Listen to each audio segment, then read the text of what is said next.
Hello everyone and welcome to the channel. In this video guys, I'm going to guide you how to fix the 100% disk usage on Windows 11 or 10.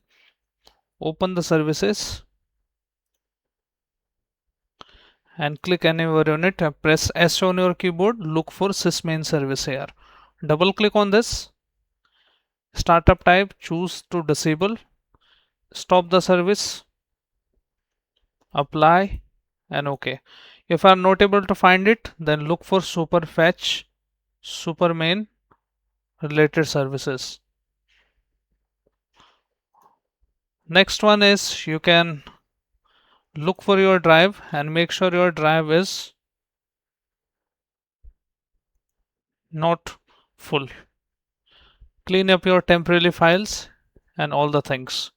Also, if it is continuously going to 100%, look for the hardware perspective. See if any bad sector in your hard drive. Look for CMD here. Open as admin, type for chkdsk, press enter, and this will show up your disk details here. Even this will fix the errors related to your hard disk errors and will give you the report at the end. So this is the video guys, and I hope this video helps you. If yes, then hit like, subscribe and share. Thank you. Thanks for watching.